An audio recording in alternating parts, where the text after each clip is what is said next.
Yo, what's up guys, Xenophi here and welcome back to another Xenophi video and another episode of Overwatch Blast. Today is going to be a big one. We are going to be looking at the now many Overwatch 2 leaks, as more of them have been trickling out of Blizzard and various sources throughout the day. Starting off, we had this one from Overwatch Neri, or the original source was Weak Aura if I'm not mistaken. We have got this first image here, which is one that you may have already seen, so I'm going to keep this one quite short. But I'm going to go over it in some brief detail for you guys now, mainly looking at this new Tracer model, because there is some issues with the logo on the left where there's some glitches where there shouldn't be, edges kind of misaligned, but that's alright because we're going to focus on the Tracer here, because now that we have these other leaks, I can pretty much confirm that although this image might not be the final one that we see, this is real, or at least the Tracer model is 100%. Maybe the logo is just a recreation for the sake of the leak, who knows. But looking at the Tracer here, she has a very mature look to her. She looks a lot more militaristic. She's ditched the old jacket, she's got a new one which looks a bit more modern, I suppose. It looks a bit kind of more serious. She looks a bit more serious as well with her face there. She doesn't look as silly or as mischievous as she has been in the past. But she's got new goggles now. They look a bit more like glasses, in fact, than goggles, but you haven't got those big white outlines to her goggles anymore. She's got a new jacket which has TRCR, aka Tracer, on her arm there with two little chevrons as per usual. Her chrono accelerator is on the inside of her jacket now, instead of being strapped to the outside, which I think just kind of makes her look a bit more serious as well. She's a bit less bulky, I suppose. But either way, she looks super duper cool. Her hair looks pretty much the same, it just looks a bit upgraded while still sticking to the current Overwatch style, which I think is pretty cool. But I'm going to move on to the second leak now because, like I said, most of you guys, I assume, have already seen this one. This second one here, this is where it gets pretty interesting, is a brand new Lucio model. Yeah, that's right. Lucio has had an upgrade just like Tracer. Looking at his hair, again, looks more realistic. His skin, you can see a bit more. He's got new goggles as well. These again look more like glasses. They look a bit more serious. In fact, his whole look is a bit more mature, a bit more serious, a bit more militaristic, like I said previously. But as you can see here, Lucio's got kind of green hair, but it doesn't look like hair because you can see the hair on his head, so maybe he's got some sort of augmentation going on there. But he's wearing headphones now instead of that earpiece that connects to the goggles, which is super duper cool. He looks again like he's wearing a battle suit. Kind of looks like the Nano Cola Diva skin a little bit here, obviously just with Lucio's face. And yet again, we have a look at the Overwatch 2 logo.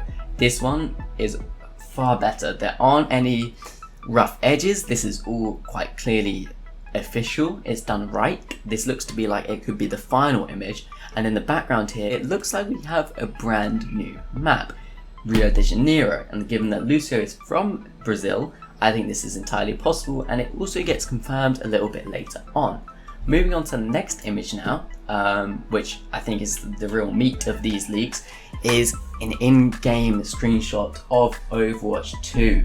Okay, you can see here Tracer on the right hand side, and this is the same Tracer that we saw on the leak firstly, but here we have different talents and different abilities for Tracer which we've not seen in the past. In fact, all of these are new abilities that you can level up and unlock, I presume by playing the game over and over again, which obviously offers replayability to a PvE mode, which is something they would have struggled with if they just kept on doing archive events. This PvE seems very different, but also sticking to the roots of Overwatch, which I think is a good thing. But we have here a level 19 or a level 10, sorry, Tracer, and at the top it says select a talent and you can choose your ability here. So level 1 you have adaptive reload, and the pulse pistols when using this ability reload when using any of her abilities, which I think is pretty cool.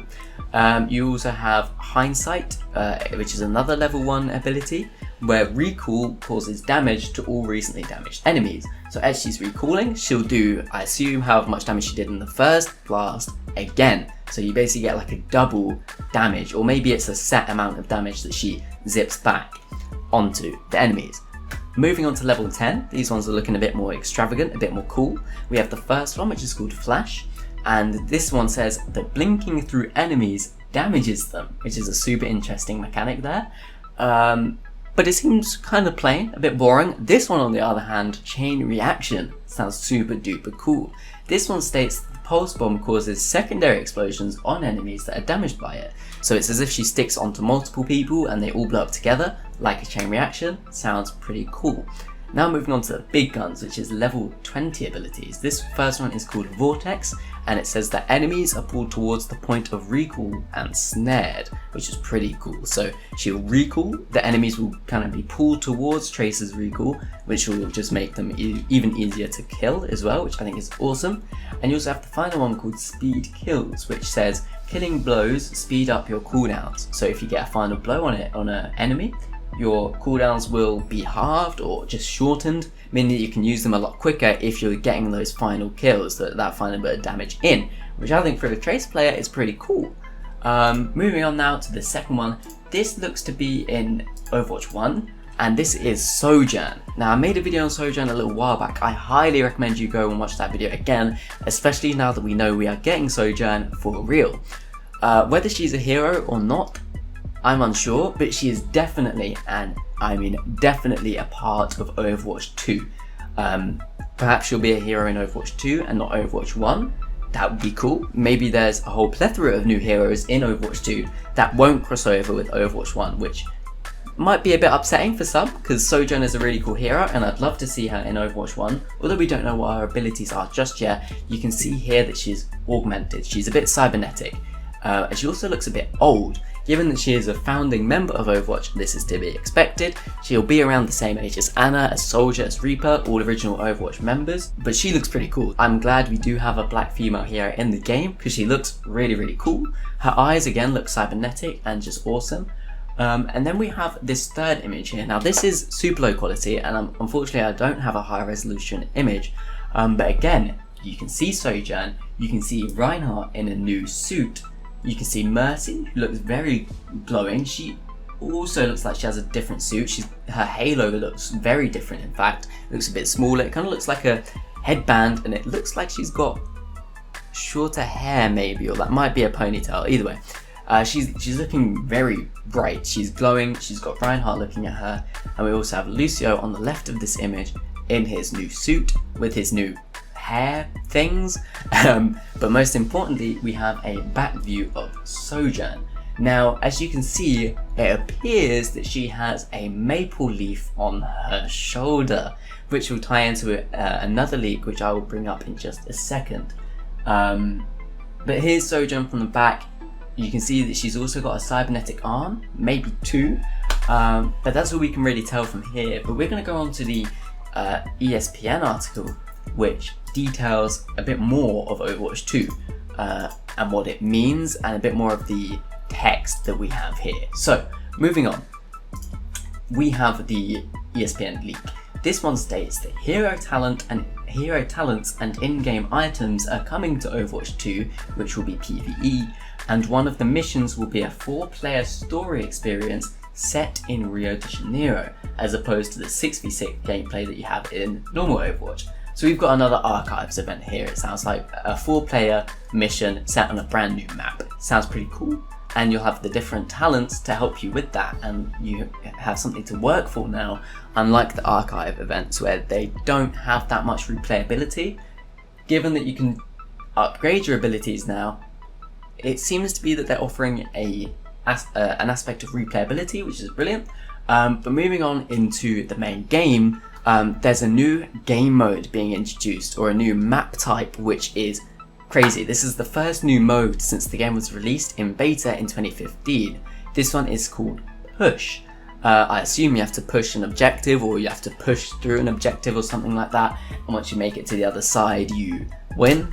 I'm not entirely sure, the leak doesn't go into that much detail, but it says Push will be set on a new map based in Toronto, according to the document. And Canada, obviously its flag has a maple leaf. Sojourn has a maple leaf on her shoulder. Perhaps Sojourn is a Canadian hero. It's looking likely. So Sojourn, Canadian hero, based in Toronto. We have this new map type, Push. We have to push an objective set in Toronto, which is super cool.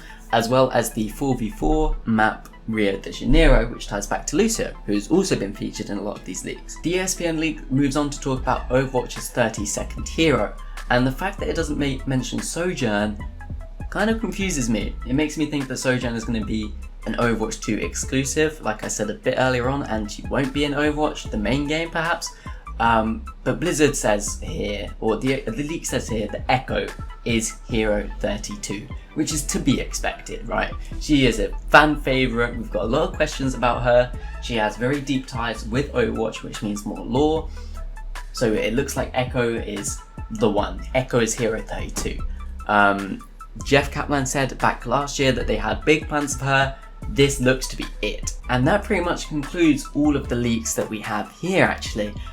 Loads and loads of new leaks. This is super duper cool. BlizzCon is just under a week away, so we are very, very close. There is only 5 days to go until BlizzCon, so make sure to check it out. Make sure to hit the subscribe button as well, because I'll be keeping you up to date with all the brand new Overwatch leaks, news, etc. And I'll be covering Overwatch 2, whatever that may be, in a lot of detail I should think. So be sure to stay tuned. If you like this video, be sure to leave a like. I tried to keep this short. I know I rambled on a little bit, but I do apologise. Just wanted to give you guys as much content as I possibly could. But without further ado, I hope you guys have all enjoyed. Like I said, if you did, leave a thumbs up, and I'll see you in the next one. Peace out, guys. Thanks for watching.